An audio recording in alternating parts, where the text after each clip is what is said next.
उत्तराखंड मुख्यमंत्री पुष्कर सिंह धामी की press conference. आइए देखें इंतजार न्यूज़ की खास रिपोर्ट। नमस्कार। आज लंबे समय से यूसीसी जो हमारा उत्तराखंड विधानसभा चुनाव के समय एक संकल्प था, हमारे आदरणीय प्रधानमंत्री श्री नरेंद्र मोदी जी के मार्गदर्शन में, उनकी प्रेरणा से हमारी पार्टी ने 2022 के चुनाव में संकल्प लिया था कि नई सरकार के गठन होने पर हम उत्तराखंड के अंदर यूसीसी लागू करेंगे और उसके लिए कमेटी बनाएंगे ड्राफ्ट बनाने के लिए। और हमने वो कमेटी बना दी। कमेटी ने मई 2022 से काम करना शुरू किया और आज 2 फरवरी 2024 को उन्होंने अपना ड्राफ्ट हमको दे दिया। कमेटी ने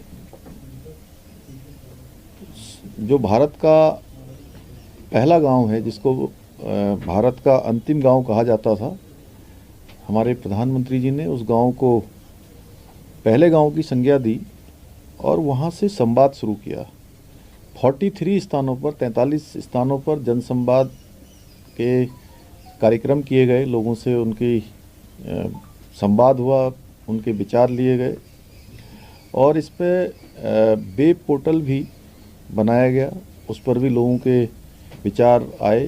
2,33,000 लोगों ने अपने इस पर राय दी और ये उत्तराखंड के लगभग इसमें 10% परिवार आते हैं। ये देश का पहला ऐसा किसी मुद्दे पर विचार आना उत्तराखंड के लोगों की जागरूकता को भी प्रदर्शित करता है कि इतनी बड़ी संख्या में लोगों ने जागरूक होकर अपने विचार दिए, मत दिए। और कमेटी ने अलग अलग स्थानों पर एक संहिता बनाने वाली और लोगों का जनमत, एक तरह से लोगों से बातचीत करने का, दोनों इस तरीके से बात करी। देश के अंदर भी अनेक विद्वानों ने इस पर काम किया है। कमेटी में बड़े विद्वान लोगों ने बहुत परिश्रम से काम किया। रंजना प्रकाश देसाई जी पूर्व न्यायाधीश, ओम प्रकाश कोहली जी सिक्किम के मुख्य न्यायाधीश रहे हैं, श्री मनु गौड़ जी जो समाज के क्षेत्र में काम करने वाले सामाजिक समाज सेवी हैं, और प्रोफेसर सुरेखा डंगवाल दून विश्वविद्यालय की वाइस चांसलर और उत्तराखंड के पूर्व में चीफ सेक्रेटरी रहे श्री शत्रुघ्न सिंह। इन लोगों ने, पांचों लोगों ने अनेक लोगों की राय लेकर एक बड़ा संकलन किया और आज हमको लगभग 740 पेज, जिसमें कि 4 वॉल्यूम में ये रिपोर्ट दी है। इस रिपोर्ट को हम आज हमें मिली है। इसको हमारा जो विधि डिपार्टमेंट है, संसदीय कार्य विभाग है, सभी विभाग उसको देखेंगे। अभी हम इस पर चर्चा करेंगे, परीक्षण करवाएंगे और आगे की कार्रवाई। विधानसभा का सत्र हमने इसी के निमित्त ये विशेष सत्र आहूत किया गया है। 5 तारीख से विधानसभा का, फरवरी में इसी माह विधानसभा का सत्र आहूत है और इसको चर्चा में लाएंगे। विधानसभा के अंदर हमारा सभी से अनुरोध रहेगा, अपने अन्य दलों के साथियों से भी, कि ये सकारात्मक चर्चा और देश के अंदर जो लंबे समय से मांग रही है, भारत के संविधान के अनुच्छेद 44 में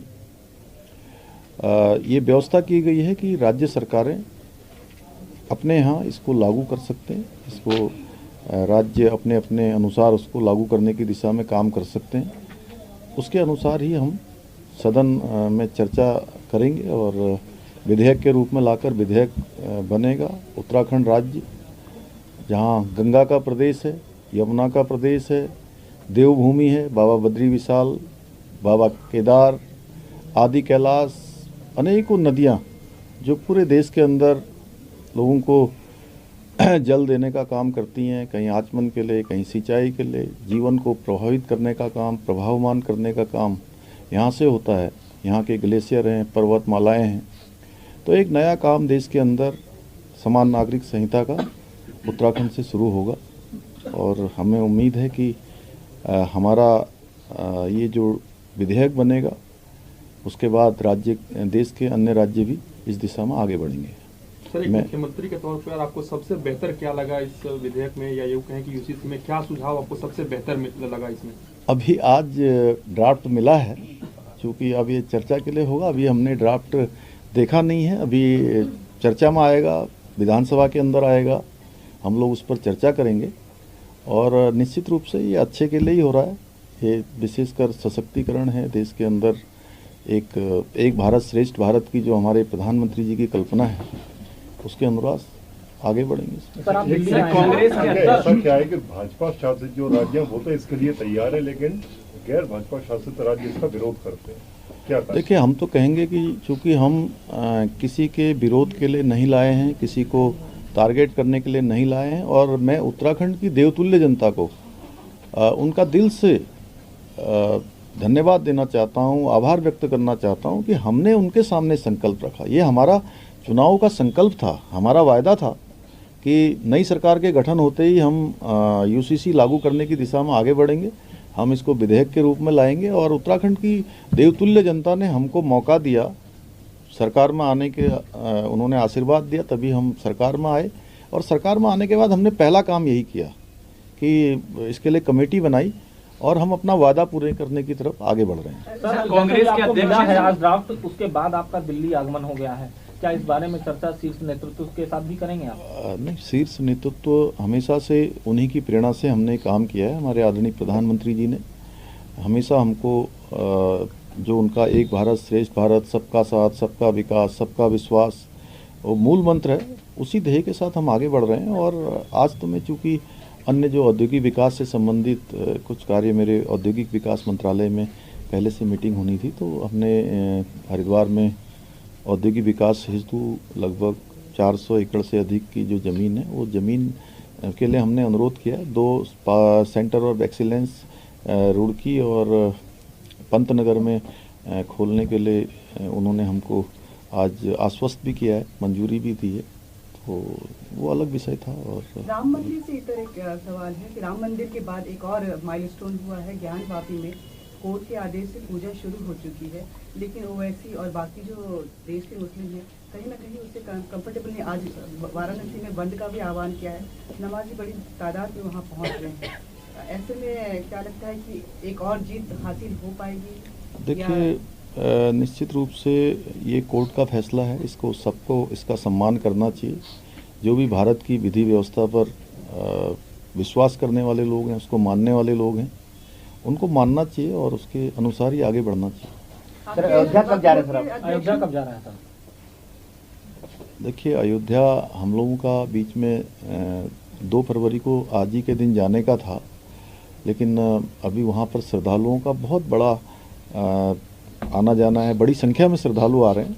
उन श्रद्धालुओं को कोई असुविधा न हो, इसलिए हम लोगों ने स्वयं ही तय किया कि जब सारी चीज़ें वहाँ पर व्यवस्थित हो जाएं, सभी लोग ठीक प्रकार से दर्शन कर लें, उसके बाद हम लोग करेंगे। सर, कांग्रेस की सर अध्यक्ष हैं करण महारा, वो कह रहे हैं कि ये चुनाव से पहले आप माहौल को सांप्रदायिक बनाना चाहते हैं और इस जो ड्राफ्ट के अंदर जो एसटी जो लोग हैं उनको कहीं ना कहीं अधिकारों का हनन इस ड्राफ्ट के अंदर किया गया है। देखिए, अभी तो ड्राफ्ट किसी के सामने आया ही नहीं है, तो ये कैसे कहा जा सकता है कि उसमें क्या हो रहा है। ड्राफ्ट मुझे मिला है और अभी उस ड्राफ्ट का अध्ययन होगा, उसके बाद उसको लागू करेंगे। और चुनाव अपनी जगह पर है, ये तो हमारा इस विधानसभा के चुनाव में उत्तराखंड की जनता के साथ जो हमने वायदा किया था, जो हमने संकल्प किया था, उत्तराखंड की जनता ने जिस काम के लिए हमको मौका दिया है, सेवा करने का मौका दिया है, सरकार में आने का मौका दिया है, हम वो वायदा पूरा कर रहे हैं। सर, लोकसभा चुनाव से पहले लागू हो जाएगा?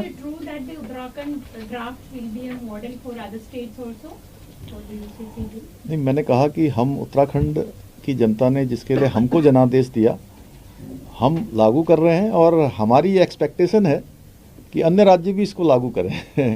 वक्फ बोर्ड के अध्यक्ष ने कहा है कि मदरसों में भी रामायण की पढ़ाई करवाई जाएगी, लेकिन बार काउंसिल और बाकी लोग बोल रहे हैं कि पागल हो गए।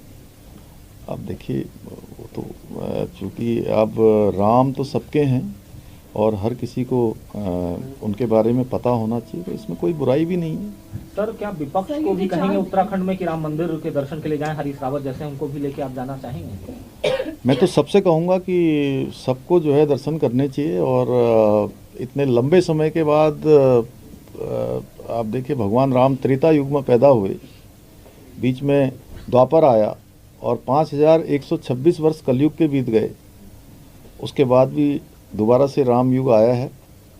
तो ये हम सब का सौभाग्य है, जो भी अभी इस धरा पर हैं, जो भी मनुष्य के रूप में हैं, जो इस समय इस जगत में हैं, उन सबको ये अवसर इतने लंबे कालखंड के बाद मिला। यानी कि मैं समझता हूँ कि 10,000 वर्षों के बाद तो सबको इसका दर्शन करने का सौभाग्य है। राम युग में दर्शन करेंगे तो निश्चित रूप से पुण्य मिलेगा, और वहाँ दर्शन वही करेगा जिस पर भगवान राम की कृपा होगी।